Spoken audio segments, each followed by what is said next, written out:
Welcome to another sparkling episode of Baltic Boss Babes, where ambition means inspiration and Baltic women are shining so very bright. Today, we are thrilled to introduce a true powerhouse, Elvija Vanaga, the dynamic COO of Brontor.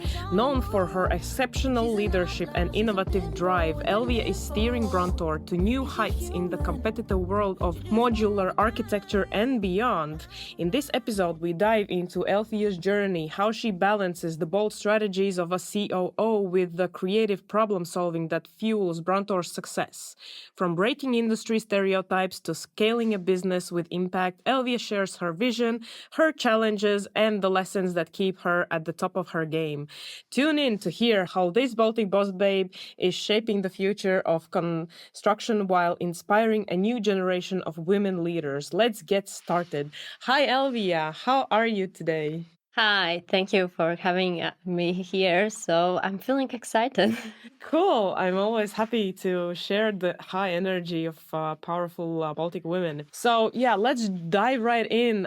Could you tell us your journey a little bit? How did you end up here as a COO of Brontor? What's your story? Well, the story begins, I would say, approximately 3 or 4 years ago. When I studied in a master's, I made my study about, or I wrote the final work about innovation and everything else. After graduation, I realized, okay, the things that I research or I find in my study that I want to continue. I applied to Innovation Academy to explore more ideas, to gain more knowledge about the innovation, the startups, the entrepreneurship, and everything else. And that, I would say, is the time my journey with the startups began. And since that time, I think it was 2021, that was something like the late COVID time. So everything was remotely and everything else. And there was some pre-acceleration programs and something like that. And I joined this program where I tried to explore, make more my idea valuable, more livable. That's actually the time when I found or just met my co-founder Raymond of the Brontor. Since that time, I would say our journey has started. Yeah, it's almost 3 years.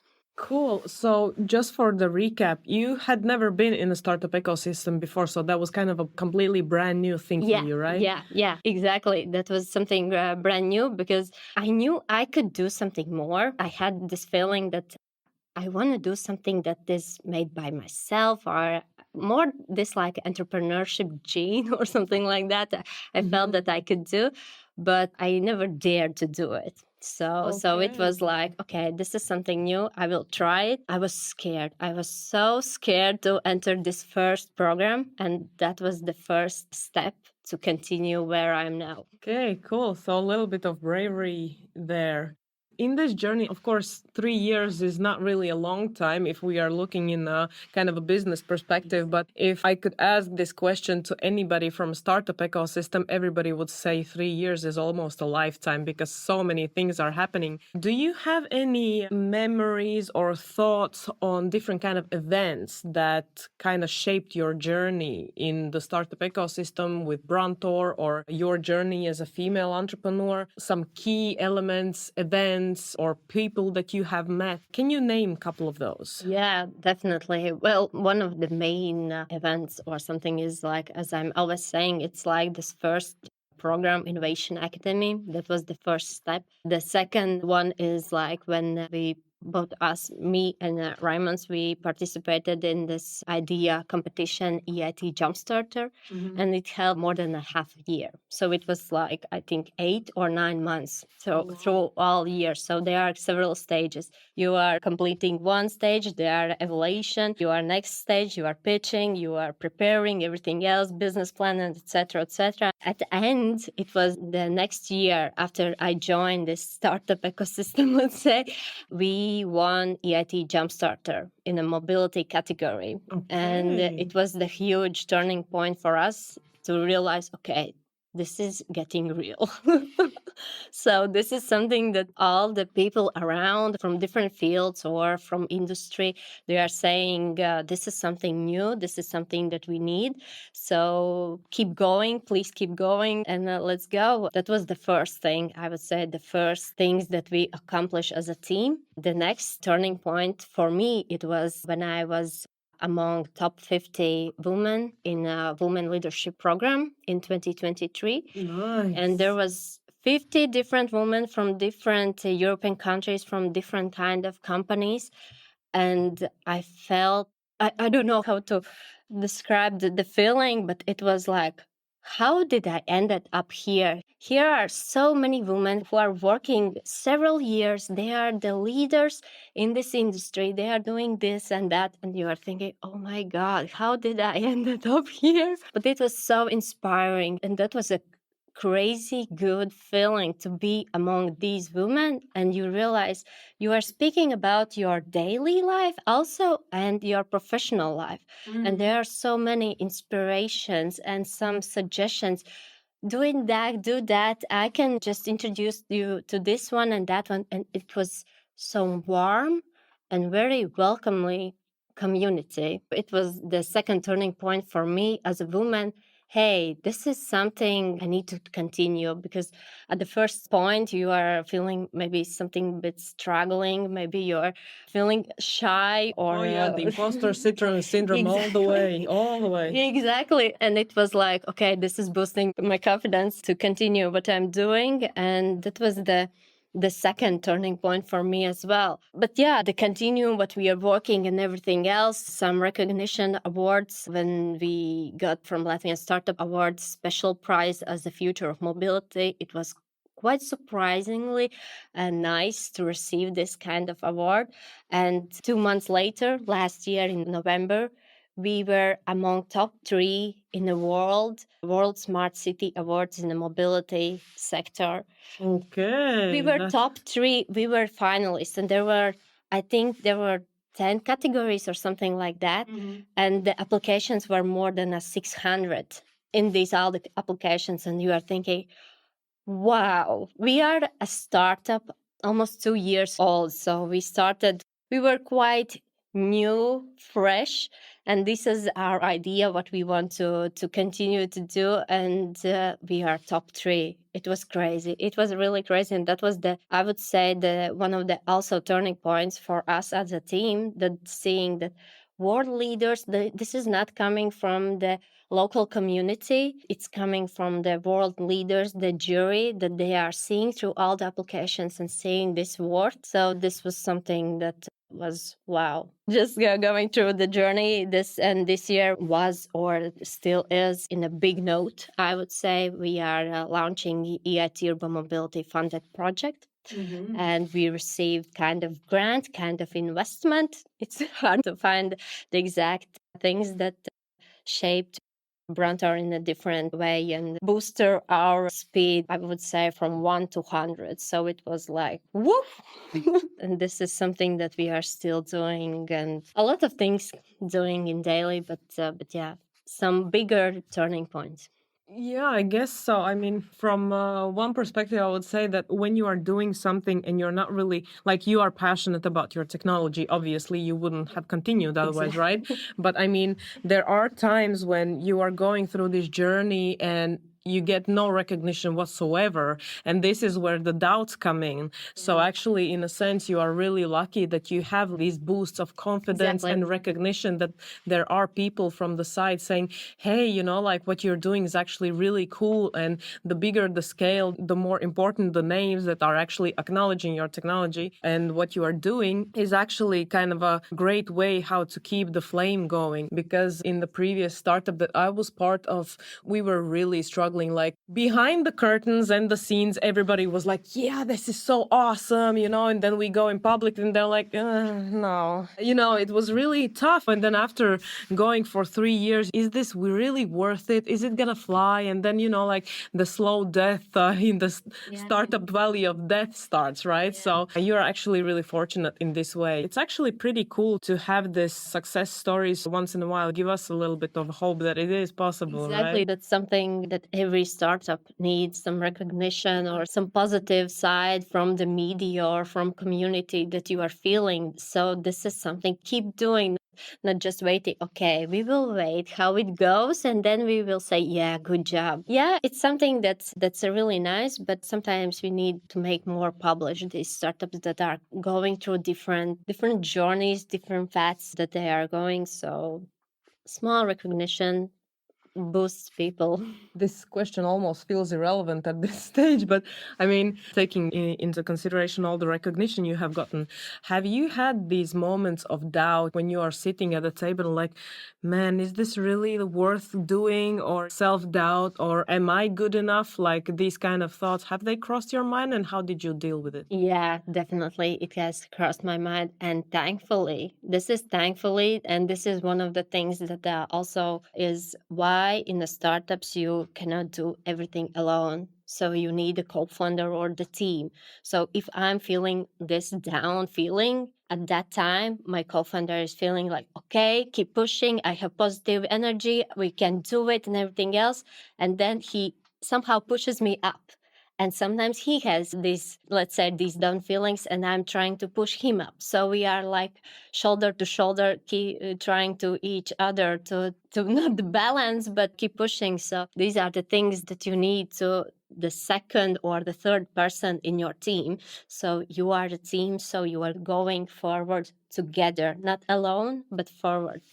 So yeah, the person that is next to you, so it helps a lot. It helps a lot, evenly, exactly when he's in your team. Not only thinking about the family, friends side, but in this professional time. True, right? Like your business family kind of a way, Exactly. right? Yeah. So, yeah, we have touched this subject on multiple occasions already throughout our season, and you guys listening probably already will be like, oh, how many times can she talk about this? But we can't stress this enough, you know, how important the team around you is. And me and some girls before me who we interviewed, or okay, not girls, really ladies that we have interviewed before, all of them stressed how important it is to have the right people around you. And of course, all of us have bad days, but if you have to work with a person who feels like a constant bad day all the time, probably this is not the right person to have in your team, right? So you have to have at least the same energy, or at least the same goal, that you know that this other person or two are going to be there for you, you know, when you are feeling like, I'm not going to be able to do this, you know, like, just screw this shit. I want to go home and drink some wine, and this is not going to work. And then they're like, hold your horses. Let's sit down on the table and let's talk this through, right? Yeah. So, yeah, definitely. You named this program with so many wonderful women around you. I totally feel you regarding female energy that you can get and how supportive it is to actually be in the right ecosystem of this. Can you name, maybe you have some specific images or names that pop in your mind, just for our listeners, that they might follow these ladies or see what they are talking about? Do you have names for these women who have influenced you the most, and how? Or maybe some men, or I don't know, we have pretty interesting historical figures popping up every now and then. So maybe you have any ideas for this? That inspires my two dear friends, I would say, because also both of them are entrepreneurs. And I don't know, does both of they know that they are inspiring me? But They will find out now. They will find out, exactly. It's Ilse Lapsa and Elin Michelsson. So both of them are, I would say, quite energetic and positive ladies. I really admire what they are doing, how they are doing, the friends, the family that they are around them. So it's really nice to see how it goes. And also looking, as she's not more involved in the startup ecosystem, it's more like entrepreneurship. Maybe Ellen more is in idea management and innovation. Ilse is more on the luxurious brands and everything else. But looking from the startup ecosystem is Marina. So Petrakova, yeah, she's exactly. fabulous. We had her on the show previously. Yeah, exactly. When I'm always seeing her and talking with her, I'm feeling so not relieved, but that feeling that she went through, it's something that I'm going also through. She mentors me if she knows, if not. But yeah, it's something that really I admire her. I'm looking how she is going through her daily life, the professional life. So it's something I look after. Cool. Yeah, we definitely need these people to look up to and follow, right? When, especially in these moments when we are full of self-doubt, right?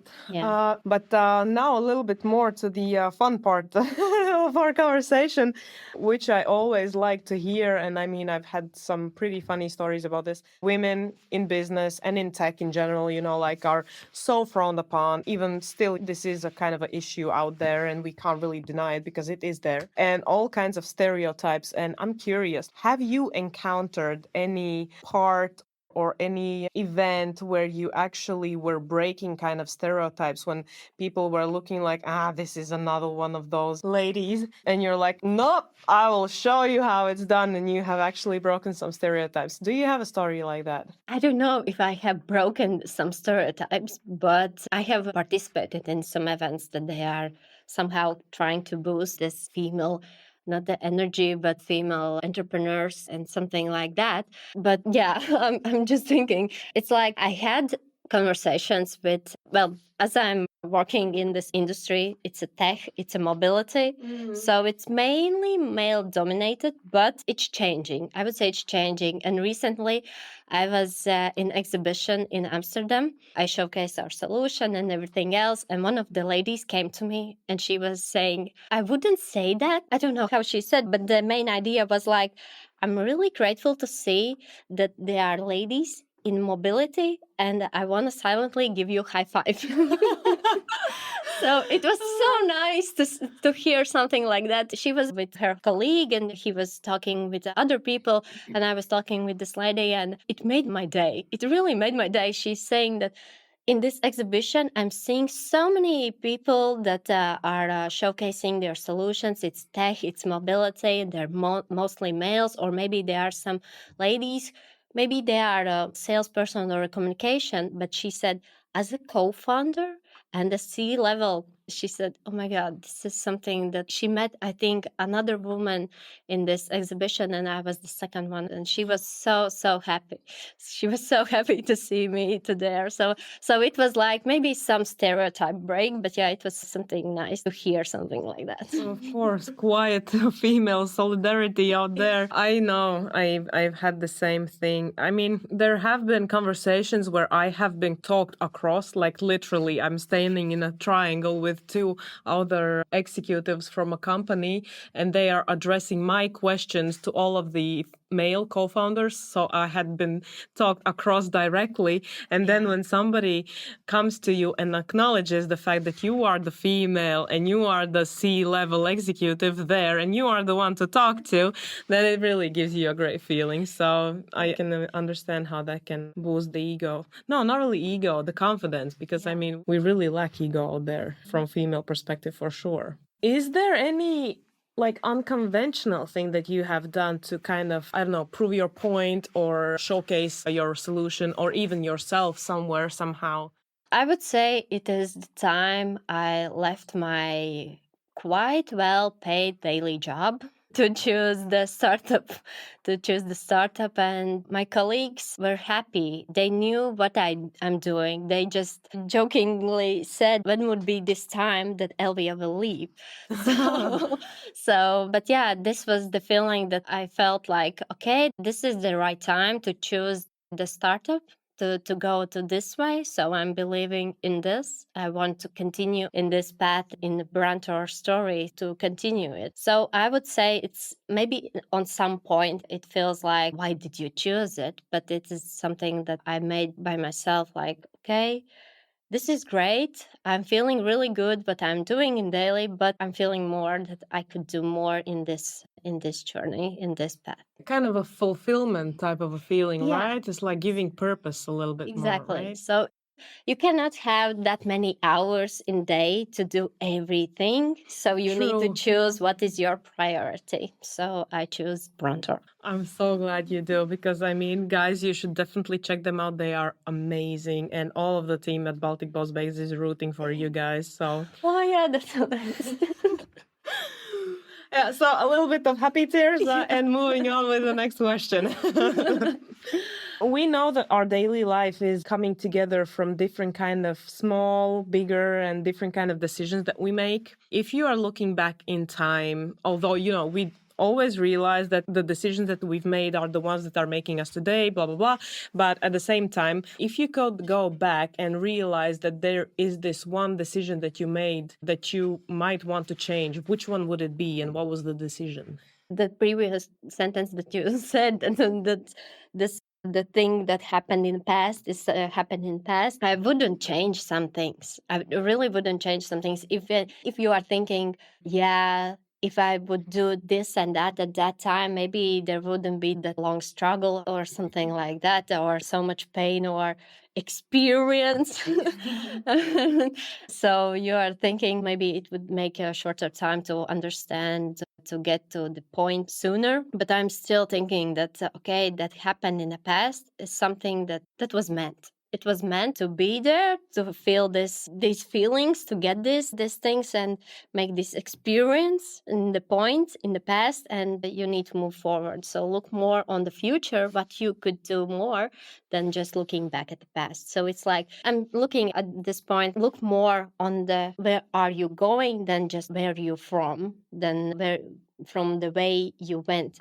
So yeah, it's more look what you could do or change in the focus, what you have experienced in the future. Makes sense. Absolutely. I can totally get behind this. We always have to keep the eyes on the prize, right? Eyes on the ball, call it whatever. But at the same time, like when the struggle has been real for a really long time, and again, speaking from experience, when you are sitting at the table and thinking, then there is nothing ahead of me for me or my startup or whatever, like these kind of stuck situations, which can happen like literally in any life scenario, right? You have to get to a conference and you're like, I missed the flight and I can't afford to buy another one, blah, blah, and it feels like I can't do this anymore because everything is just falling apart. And then the thing that my team, have started to do is actually have these reflection sessions when you are actually looking in a healthy perspective. You're looking back at all of the things that you have done. And then, in these desperate times when you're sitting down and realizing, it hasn't been all that bad. We went there, we talked to this, spoke to this person, and managed to get all kinds of interesting things going. And then, like this is just another bump on the road. If you realize that in the perspective that it doesn't seem that big anymore, that also is a good perspective to go, like always kind of keep your eyes on the ball, but don't forget to look back if you're feeling stuck. So I would go from that perspective. Yeah, exactly. I completely agree with you. In our team, this is something that we are all sometimes when is this struggle, you are just thinking, okay, this is something that we need to deal again. This is the biggest problem we have ever done. But if you are looking back, exactly as you previously said, it's like the previous problem was the biggest problem at that time. Oh, right. And then you're thinking, okay, this is now the biggest problem. This is the biggest problem. And the next, every struggle or the biggest problem will appear, but you realize there will be bigger ones. So stress down. So, okay, you need to find some solutions and everything else. But yeah, it's looking sometimes back from the perspective, what have you gone through? It's really good thinking. So you are thinking, okay, we did that, what worked, what didn't. So you are doing something next time differently. So learning from the mistakes. I know that startup life and managing and everything is really tough, and it takes a big toll on people. Sleepless nights and endless traveling. And right now you were just saying, that you spent the past few weeks traveling around so much that you feel like you fill the quota of a year now, right? So one of the favorite questions is, and I honestly learn something new every single day about this, is what are your hacks for keeping your productivity at least on the top level when you have to go from an event to an event, meeting to a meeting? How do you not wear yourself out? Do you have some things that you are doing to prepare yourself or to keep the boost up? At the same time, what is it that you do as a point two part of the question? What is it that you do to actually calm yourself down in the evening, so you don't go running around in your sleep as well? So yeah, like these things. One of the main things that I need is sleep. When I'm sleep enough, everything is doable, everything you can do. So the sleep is number one priority for me. How many hours? I'm curious. I'm trying to sleep at least 8 hours. 8 hours, it's like the minimum 8-9 hours. It's something that is enough for me. If they are less, so I'm feeling okay, I need more sleep, I need power nap or something like that, so I would feel more productive. Even when I'm sleep enough, there are sometimes so many sounds around, it can distract you and everything else. The one thing that I wasn't aware until I somehow understand that when I need to do some work, I just putting some earpieces.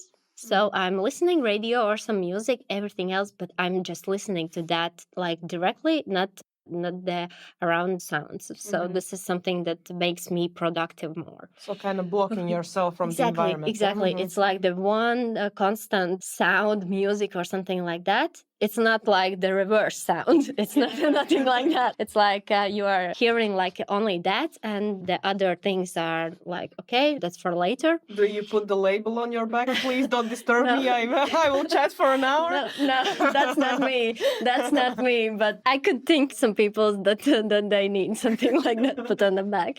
But these are the one things. I make also some, not the labels, but some structure board, what I need to do today, what is my next day's tasks and everything else. So making more structure. I'm not only making structure for me, for my task as well, but I'm trying to manage the whole team that we are working daily. Yeah. I mean, guys, basic work of a COO, yeah. Exactly. So I need to make some tasks in some boxes. So we need to do this. This is today. We need to discuss, move forward and everything else. So this is one of the things that I'm trying to make this productivity, to see more clearer view on tasks we need to do, because sometimes it feels like a full mess of, I don't know, it's something distracting and everything else. You see so many things you need to do. And I'm trying to find this clear structure view step by step, and please follow this, because after that then we'll be okay, we are back to the square one. But yeah, these are the one of the things. The second part of the question thinking is, I try in the evening small exercises, I don't know, maybe yoga or stretching or something like that. Sometimes also going out for walk next to sea or so, just breathe. So this is, I know that sometimes people are saying this is something that you cannot do because the mind, some thoughts are coming in and out. But this is somehow, I don't know, I would say like the meditate, but I'm only me on that time. I'm just enjoying time to be outside. This is somehow I can just switch off the daily life at the work and everything else. Maybe also some TV shows or something like that doesn't take that much attention, and just thinking it's like something comedy or, yeah, some light stuff. I would say. But yeah, the book is something that's really nice. But yeah, it takes sometimes your mind's, it's like crossover. Sometimes you are reading the book and you are thinking about how you could change some things. And then you are just thinking, okay, I read 3 pages and I don't remember what I read. So I'm coming back. Oh my God, I think we all been there. Or, this amazing period before sleep, 5 minutes before sleep, and you're like dozing off already. It's like, oh God, I just fell asleep half page, and like, where did I leave off? Switch the page back, and they're like, oh yeah, I remember this. And then start reading again. So this is, I would recommend reading book when you're feeling good, not exhausted. So you're relief and everything else, so you can do something for yourself. Actually, I have a follow-up question regarding reading. Like, this is something that we touched in one of the previous episodes, and it made me wonder, if you have to choose between a literature, creative literature or professional literature, so which one would you prefer? Or is reading for you purely professional, so that you want to read something that has like an added value, or you read for fun? Let's say Harry Potter books, right? So everybody has read them. Yeah. So sorry guys if you haven't, it's just a basic perception. So which one would it be for you, or how do you approach this? I would say, I don't know how to say it, but it's like if I have one professional book, let's say in this way, then I'm reading 3 more. It's more like for fun.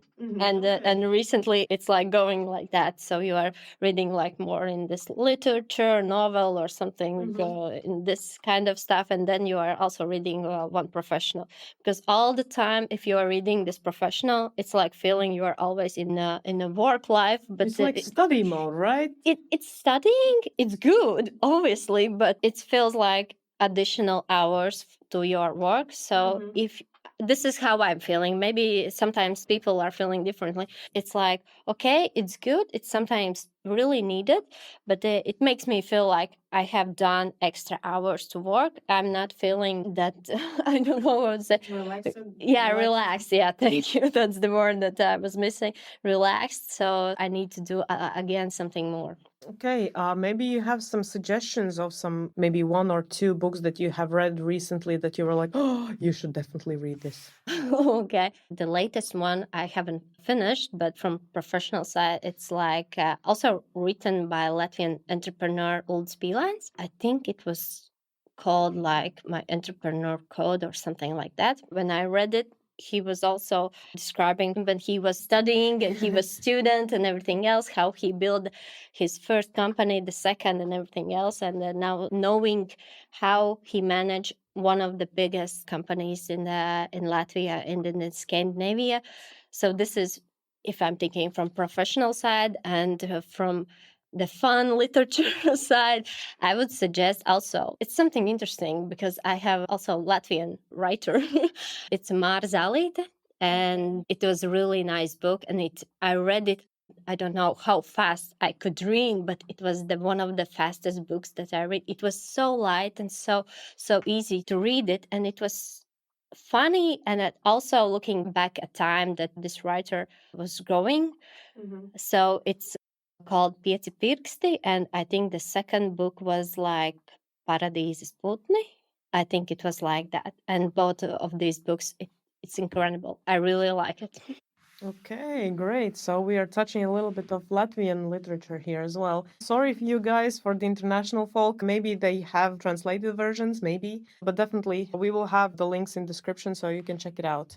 Right, we are slowly coming to the end of the episode, and there is nothing much left to ask you, to be honest. What I would definitely be interested to hear from you is that I always ask everybody to, at the closing of the show, what would be your most unfiltered advice that you could give to, let's pretend that we have an audience starting from, let's say, age of 16 up to even 50, 60 years old, right? So all the fabulous ladies that are listening to the podcast, what would be your suggestion or advice to these ladies that are thinking about changing something in their everyday life, or they want to start a business but are a little bit afraid or something like this? What would you say to them? Just start doing it. Just start doing it, and then you realize, is it really meant for you, or this is just the idea that I want to do it? So if you are trying to do it, just try and let's see how it goes. But also adding to that, education. If these are the young girls, I would suggest please get education, because you don't know, the startup it's like baby thing that comes and goes and everything else. So education is something that I really suggest to get at least the bachelor degree in something that you are interested in something. It's like the backup plan if something doesn't go as planned. So this would be one of the things. And going through this studying thing, that was the thing that also when I studied in the bachelor's, I started to work to gain some experience from the practical side, not from the theoretical, but from practical side. And I really value that really good. And it's really something that I also just suggest to try. Maybe yeah, you can try your own thing also to do it. But if you are thinking more on this startup ecosystem or in this startup journey to make your own, then maybe try to join in some existing startup to see how it operates, because it's so dynamic that not everyone is meant for it. So True, and definitely it will give you a chance to experience a lot of different kind of positions because people are doing multiple things in a startup. So you can go there as a COO, for example, or one of the executives, and still you're gonna be doing the small things as well, administrative work, pitching, managing, people orchestra. exactly, yeah. So So yeah, this is the experience. And also, if you are building your own company, you want to be the best leader as you can be.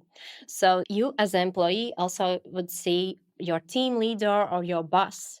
Are you want to be like him, or you just want to be better like him to do or don't do some things that he has done?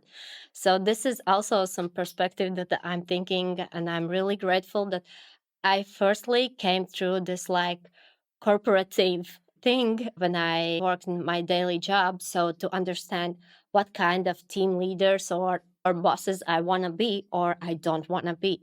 And this is something that I try to make in our team as well now in Brontor. thank you. That is some solid advice right there.